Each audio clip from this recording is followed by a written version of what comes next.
அருமையானவர்களே, இந்த நாளிலும் அவனுடைய வார்த்தை நான் விடத்திலே கொண்டு வருகிறேன். யோபு 42 2ஆம் வசனம் பாருங்களேன். தேவரீர் சகலத்தையும் செய்ய வல்லவர், நீர் செய்ய நினைத்தது தடைபடாது என்பதை அறிந்திருக்கிறேன்.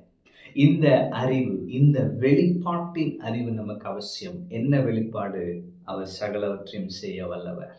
அப்ப தேவன் சகலவற்றையும் செய்ய வல்லவர் என்கிற வெளிப்பாடு நமக்கு இருக்கும் பொழுது, அவர் செய்ய நினைத்தது ஒரு காலம் ஒரு நாளும் தடைபடாது என்கிற வெளிப்பாடு அவரை பற்றி எனக்கு இருக்கும் பொழுது, எப்பேற்பட்ட சவால்களையும் எப்பேற்பட்ட சூழ்நிலையும் கண்டு நான் தஞ்ச மாட்டேன்.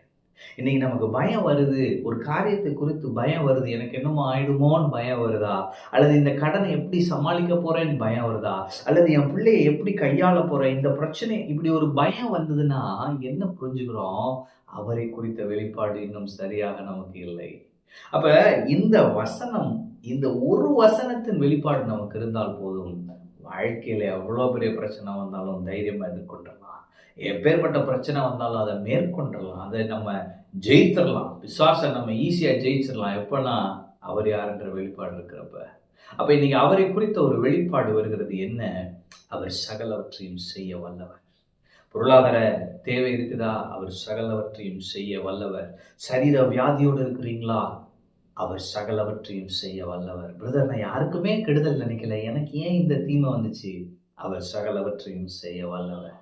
ஆமென். அப்ப தேவரீர் சகலவற்றையும் செய்ய வல்லவர். அந்த வெளிப்பாடு அவசியம். அவர் என் தேவன் சகலவற்றையும் செய்ய வல்லவர். அந்த வெளிப்பாடு நீங்க உங்களுக்கு இருக்கட்டும். அப்படி இருந்து உங்க பிரச்சனையை நீங்க பார்க்கிறப்ப வித்தியாசமா இருக்கும். ஆமென். அவர் செய்ய நினைத்தது தடைபடாது. அப்போ அவர் சகலவற்றையும் செய்ய வல்லவர். அவர் செய்ய நினைத்ததும் தடைபடாது. ஆமென். அப்போ தேவன் சில காரியங்களை செய்ய நினைத்து விட்டார். இஸ்ரவேலை ஆசீர்வதிப்பதை கர்த்தருக்கு பிரியம். அப்போ உங்களை ஆசீர்வதிக்க அவர் நினைத்து விட்டார். உங்களை உயர்த்த நினைத்து விட்டார். உங்களை மேன்மைப்படுத்த நினைத்து விட்டார். உங்கள் குடும்பத்திலே ஒரு ரெஸ்டரேஷன், திரும்ப கட்டுதலை கொடுக்க நினைத்து விட்டார். உங்கள் வாழ்க்கையில் ஒரு பெருக்கத்தை கொடுக்க அவர் நினைத்து விட்டார். அவர் செய்ய நினைத்தது தடைபடாது. அவர் 2 காரியம் அவரை குறித்து இன்னைக்கு நமக்கு அறிஞ்சுக்கிறணும். என்ன? அவர் சகலவற்றையும் செய்ய வல்லவர். அவர் செய்ய நினைத்தது தடைபடாது.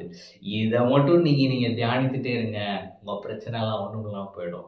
உங்க பிரச்சனை அப்படியே மெழுகு போல் உருகிவிடும். உங்கள் பிரச்சனை ஒன்றுமில்லாமல் போய்விடும். நீங்களே ஆச்சரியப்படுவீங்க. பிரதர், அவர் யாருன்றதான் நான் நினைச்சேன், அவர் எனக்காக கிரியை செய்த நான் பார்த்தேன், எனக்கு ஒரு பெரிய சாட்சி இன்னைக்கு இருக்கிறது, அப்படி நீங்க சொல்ல போறீங்க. ஆமென். அப்ப தேவரீர் சகலவற்றையும் செய்ய வல்லவர், நீ செய்ய நினைத்தது தடைபடாது என்பதை அறிந்திருக்கிறேன்.